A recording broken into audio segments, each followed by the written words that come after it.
Good morning, good afternoon, good evening for some of you. This is day 3 of D&I Changemakers 2020, talking about diversity and inclusion with such wonderful guests has been a truly remarkable experience. And now that we're right in the middle of our D&I festival, allow me to entertain a glimmer of hope that by the end of each day, some important insights, thoughts, and inspirations traveling the distance between our screens and cameras all the way to your hearts and minds. After all, D&I is not about competition between companies, teams, or individual employees even.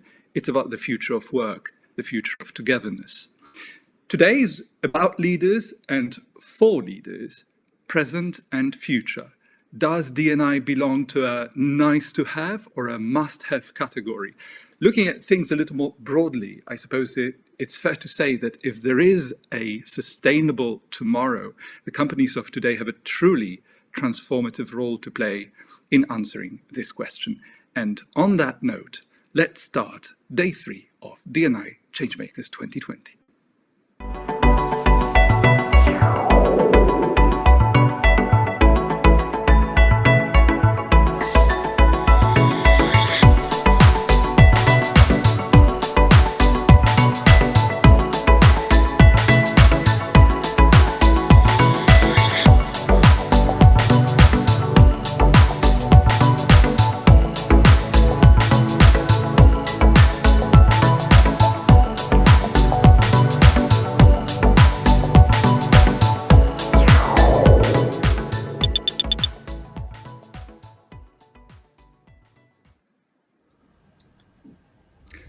Good morning, good morning. Hi. Morning. Good morning. Good morning. We have Katherine, Conway representing Aon. We have Alicja, Zarzycka from VOLVO and Anna Lorch, UBS Wrocław. What a topic to start our day with. Inclusive leader competencies. How are expectations changing towards leaders and management styles? Are they changing in the first place? Could we start with a comment on that? Are we seeing a change in attitudes and expectations? Yeah, sure. I'll kick off if that's okay. No, I'll take it. Absolutely. I'll take it. I think we are definitely, I think this year has been pivotal for seeing a change in management styles and leadership styles. I think the global pandemic that we've all been struggling with this year we have required a different leadership style from our leaders and managers due to this pandemic. The fact that so many of us have been working from home, we've had to manage our home lives and put our loved ones first, whether it be our children or elderly parents. We've had caring responsibilities. We've had to manage the home in the middle of a pandemic, whilst also trying to work. So that has required a very different leadership.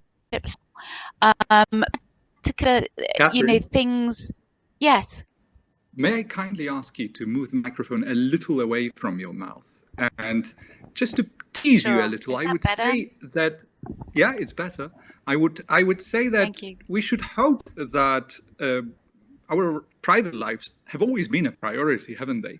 But at the same time, covered for the past 2 days, we've talked a lot about what has changed in the practical sense in our lives and how our priorities in some cases have shifted, even going to the extent of, having an overall very different set of responsibilities in a new reality, and changed logistics overall in your daily life. But looking at competencies more, could you please comment on that? Yes, definitely. So it's required more emotional intelligence, more understanding, more what I call lowering the waterline from leadership. So getting to know us more deeply as individuals and what we have got going at home. And yes, our personal lives have always been important, but we've not always brought our personal lives into the workplace. Some have found it difficult to be authentic in the workplace. And I think it's required our leaders to be more authentic, to be more open, to be more engaging with individuals as individuals, not just a collective workforce, is my view. So the skills Thank you that have very really been much. required for me is the emotional intelligence. Thank you very much, Katherine, for the opening voice in this debate. And what Katherine is saying is really important, because it seems, before we talk more about the competencies, it seems to me that we used to put on a face going to work, and now these realities seem to be coming closer for various reasons. Whether the pandemic needed to be the catalyst of this process or not is what we're here to discuss. Alicja, Anna, could you comment on the competencies part? Because we're talking about what is expected of leaders in organizations, across those organizations. We're not talking about CEOs exclusively. We're talking about the very fundamentals of what leadership stands for at group level even. So if I can comment that, I agree with Katherine. Well, universally speaking, in these times, better than ever in our lives, the life complexity is based on emotions rather, and psychological endurance, what we observe. Right? So we as employers right now shall continue focusing on looking at the emotional skills of us, not only managers, but maybe in the times of the crisis, predominantly managers. Now, I'm co-managing the population of almost 6,000 people in Poland, and I'm really impressed on how quickly and how well we found ourselves in these unusual, unpredicted, and actually unprecedented times, and the situation when everybody, and look at us around this virtual table, everybody is working from home. This is really incredible. But with that, emotional skills, it's the basics, as you said, the basics, right? But then again, an additional competency that is actually observed around us, and in which we need to invest, is adaptation. Fair enough. Continuing about the adaptation, it's just maybe something that I would like to mention is that the skill of adaptation is the skill of turning the obstacles into opportunities, and that, against all odds, helps us to manage our lives, and, to Katherine's note, personal, but also the business, on the business side. So we have established one thing so far, I believe. The biggest thing we have established in this debate is that the requirements for intelligence, especially on the emotional side of it, has shifted to an altogether new level. But can we try and make this aspect as blunt as we can, and imagine we've got scales. You come to work in April, and all of a sudden you see that people expect something very different from you. And literally you come to work on a given morning, and after 1 month of working in a lockdown environment and post-lockdown environment, you come to the conclusion, okay, this has been different. People wanted something more from me. People wanted something else from me. What is it? Yes, we've established one. Emotional intelligence. What else? What other kind of competencies you have discovered? Because some of you are, as you literally said a while ago, managing and co-managing thousands of people. So if there is a shift in expectations, make it more tangible for us. Give it a name. I think for me it's creativity as well. We've had to really spin on an axis and change the way we do absolutely everything. Particularly in sort of client-facing businesses where we would normally always meet face-to-face, and face-to-face with our teams. It's required real creativity to problem solve virtually, to look at how we would go about our normal day-to-day business, and really shift teams. So be very creative with our thinking, be quite sort of use our problem solving skills have really come to the fore, because we've had to shift so quickly, and sustain that shift for a long time. And I think, you know, whether we ever go back to how things were before, I doubt it. So actually all that creativity and complex problem solving has really exacerbated a whole shift in the way that we work. So for me, we've had to be and see our leaders be particularly creative in this space. So we have emotional intelligence, creativity, one of its outcomes, problem solving skills, a shift there. Anything else that comes to mind? I would say also optimizing talent is kind of or has been observed as important. People, they want to grow also in the times of pandemic. So it's very important for leaders to motivate and to support employees' growth. Just one additional comment from my side. Mm-hmm. And if you were to look at the most important lesson you've experienced over this period, what would it be in terms of inclusive leadership, especially?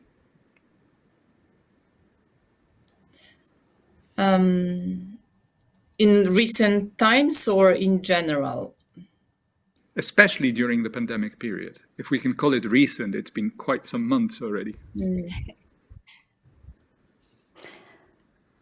We wish it was recent, but you know. Yeah.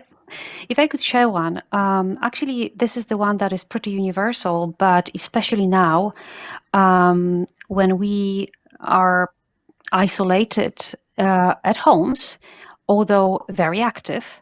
So taking part in such conferences, meetings, calls, as we call them, every day, many times a day. I believe that what I've actually would like to share with you, and I shared with my senior manager colleagues, it was just maybe just to give you the background. We, as a People Committee of Poland, we created the inclusive leadership training with our fantastic 2 employees, and we did the dry run, right, for that. So just to see how it works, of course, sitting at home, etc. And one of the activity over there was to share our experience of lack of inclusiveness in our lives, right? And I share the experience of many instances of the situation when I joined the meetings, and because maybe of being not that super senior during that global meetings, or maybe having a weak voice, or whatever we can think of, sometimes I experience, especially in the past, the situation when I came up with an idea or the comment, and the comment was quickly picked up by someone else, more senior, with a stronger voice, or maybe different gender. And then a person managing that meeting really did not take note. And at the end, the person that picked up the idea from me was the owner of the idea. And, I shared that story with my colleagues, and they said, yeah, of course, yes, we did experience that, right? And we took it further at this training and looked at the 3 scenarios on how to be inclusive, how the person of the idea should behave in such a situation, how the person who picked up the idea should behave, and also how the moderator of the meeting should behave. And later on, just few weeks later, my colleague, one of the people that took part in that session, called me and said, guess what? It happened to me, right? It did happen to me during the huge, very important meeting, that my comment, my idea was stolen by someone more senior. And she said, listen, if not for the case when we shared that experience, we went through that, I really would not be able to know how to behave. But I did have it in all understood and in my head. Now, why I'm sharing this with you is just to note that we need really to grow together, right? So sharing the failures, the experiences, is important for us and our colleagues. One day we educate others, the other day the others educate us.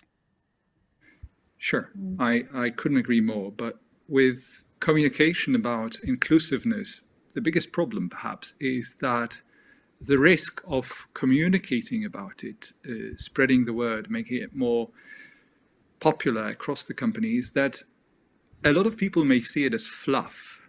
Let's heal the world kind of language, too general, too abstract. And after some time, it's nauseating for them, I would imagine, if they get too much of it and it's unrelatable. Because as we had identified over the past 2 days, one of the biggest obstacles to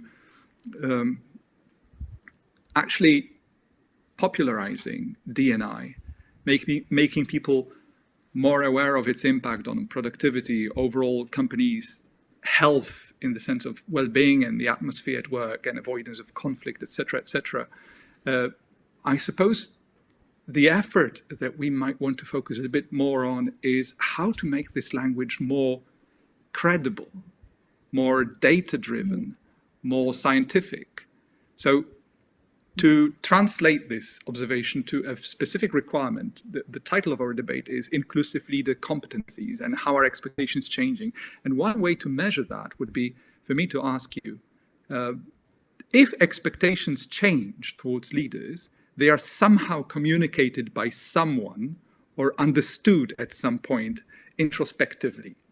There are just these two ways. So since March and April, has anyone literally communicated to you, okay, this is a new reality. We strongly believe we need to prepare a set of coaching, training sessions for you to be aware of risks. For instance, mental health challenges can be an issue because people feel isolated. They are facing home office issues, a whole range of them. Not all of them will be capable of dealing with it. Some consequences will be extended in time. So my question to you, since April, have you come across such communication that was trying to prepare you for new kinds of competencies that can be required, which goes back to my original question on the scale of competencies before April and after April? What has changed? Yeah, I'm quite happy to add that yes, we have had a regular cadence of people manager communications from our very senior leadership. We've provided sort of manager toolkits and guides in terms of how to act during this, during the difficult situation, what to look out for, how important well-being is, because we all know well-being is important anyway, but at times of crisis like these, it's so much more important.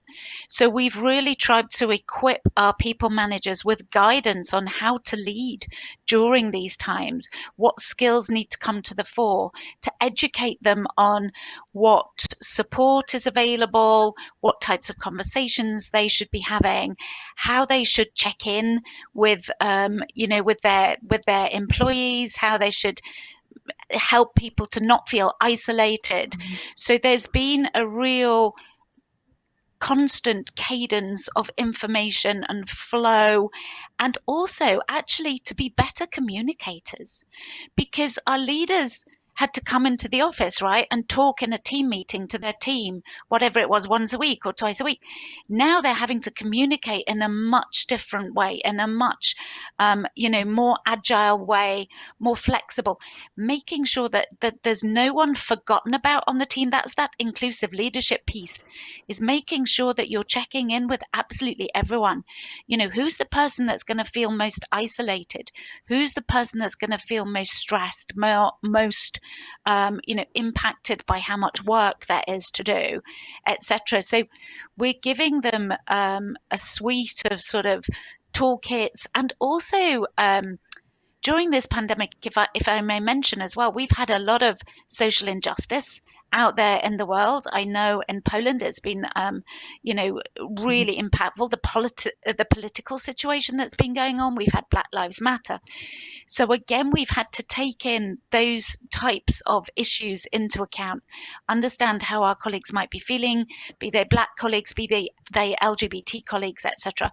So again, we've had to give real guidance to our leaders and managers to really connect with colleagues on a deeper level. Looking for positive stimuli in life, or even positive news as you jump across different international news channels, I would say it's been 1000% more difficult in 2020. So I suppose The year needs to meet its much deserved end finally in less than a month, hopefully with a better one coming. Any comments from our other panelists on that particular question? Have you come through or across? Have you been offered specific types of training and specific types of, leadership and management skills tailoring to the new reality? Yes, I can comment on that. It's very similar to what Katherine said. We've also implemented various trainings for our managers on how to treat and prioritize well-being of our employees, of their employees, and how to react to various situations, because it comes down to the needs of our own needs as well as employees as well. We have various needs. We are very different. We're different on various levels, and it's important for the leaders to understand that and to target the communication specifically to each single employee in a very specific way, to target the communication style, to adapt to that style as well, to the style of how we behave, how we communicate. And it's very important also to have, this has been also mentioned, but I want to stress that out, that it's very important to have this unique standards also.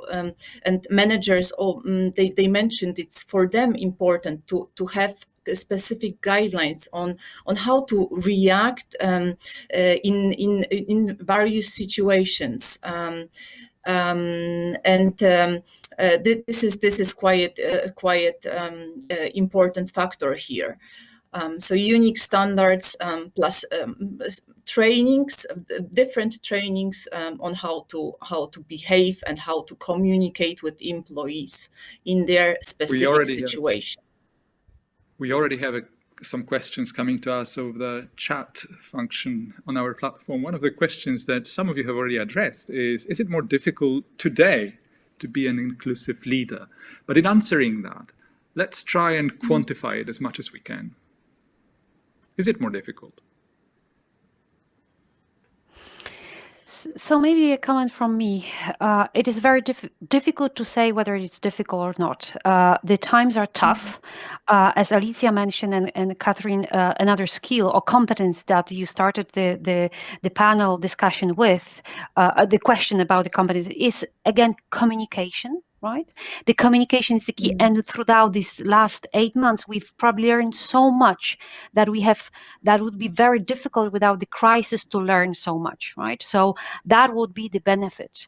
And actually, I see a lot of benefits of this very tough, unprecedented times that are not really generally on economy positive, but just thinking about the positives in our lives. So, for example, to be the inclusive leadership, it is more of a challenge, or our I would say it requires our thoughts and preparation for how to be the inclusive leadership right now. Nevertheless, we have the tools and we have the eager people to take part in that.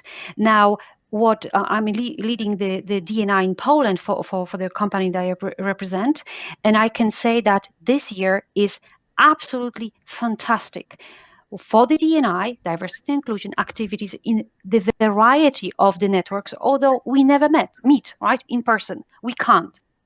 Oh, you're the first to say that. However, that's interesting.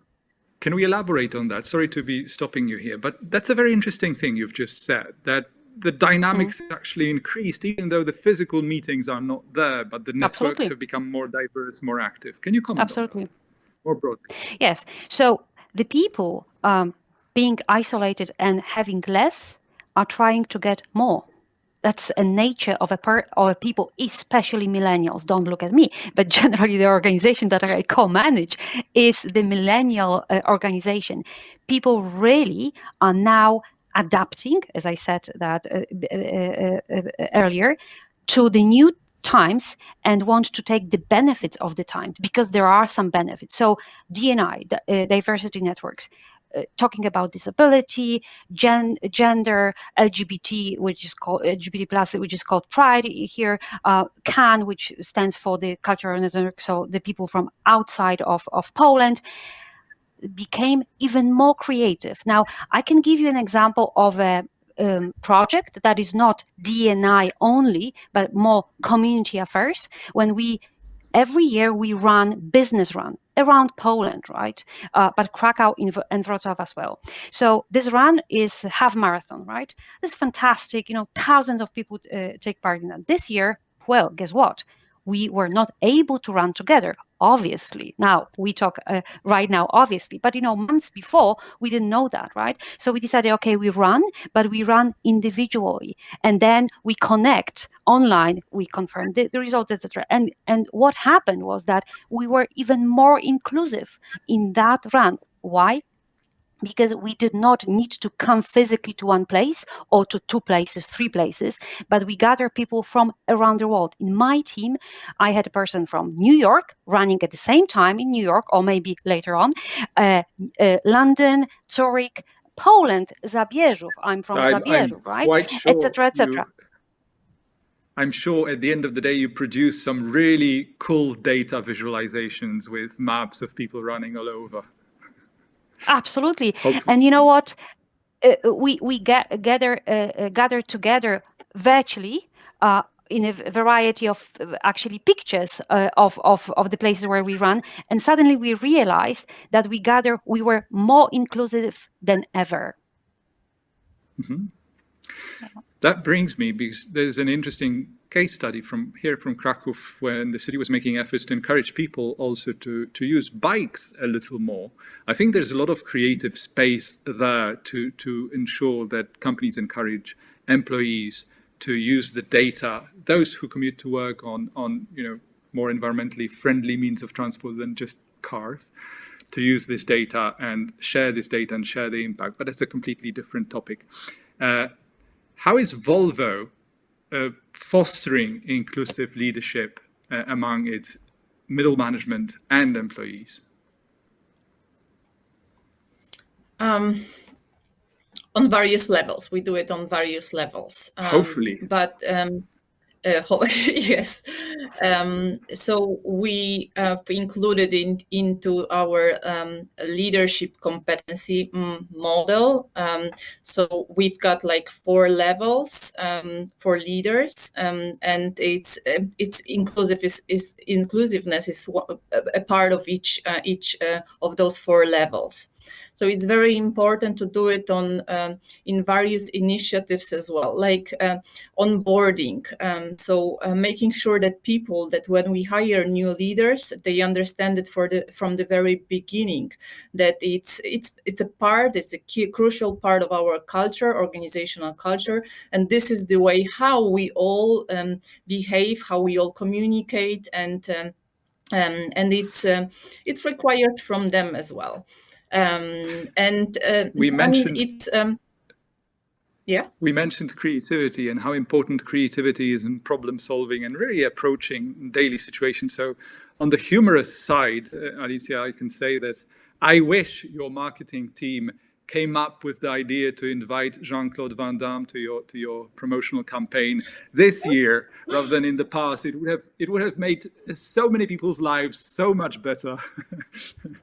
Right. And congratulations I agree. on that. Yes. One. It's one of the most brilliant campaigns we have come across. Yes, that's true. I love it as well. And it's already a couple of years, but it's still valid, and it's still like and yeah, inspiring. listening to Enya in its own right has a soothing effect, I suppose, for some people. Exactly. So how to foster inclusive leadership in your companies? Or instead of how, tell me how you're doing it, because I'm sure you're already doing it. Katherine, how is it happening at your end? So Don't tell me about the happening, manuals and procedures. Make it relatable. No, okay. I I think a good thing that we do that's slightly different is we have an engaging leader score. So that helps us measure as well and show how leaders are doing. So as part of our annual survey, there are certain questions that colleagues get asked about: my manager is supportive, my manager is inclusive, those types of questions. And then we group those into what we call an engaging leader score. So that really helps us understand the metrics. I mean, we all know about, we have to measure something and monitor it and use the data to make sure it gets done. So that's one of the sort of the measurements that we have as well. But in terms of, we try and also, and yes, it's in objectives and all of that type of thing, as you would imagine. But it's also, we're trying to pull it into the hearts and minds. So we have a big leadership training course called Aon United, which uses the football analogy about teamwork and bringing people together and etc. And again, but that's more of a hearts and minds sort of pull to make people think differently about the connections that they're making with colleagues, and the difference that can make when you use that emotional intelligence and that understanding and truly valuing difference. And you talk about the nauseating effect where some people think that diversity and inclusion can be sort of done to death, talked about too much, that it switches people off.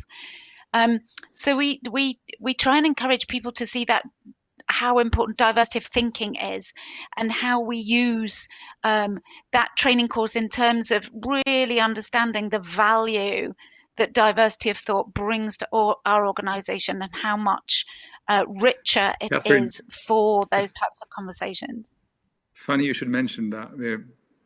You really have got to appreciate corporate ecosystems for various ways of expressing creativity. One of those ways is looking for really funny metaphors based on their work experience. So in Poland, I've come across this metaphor when too many meetings are organized around a given topic, and everyone already knows what it's about, but still there is networking and meetings and meetings and meetings.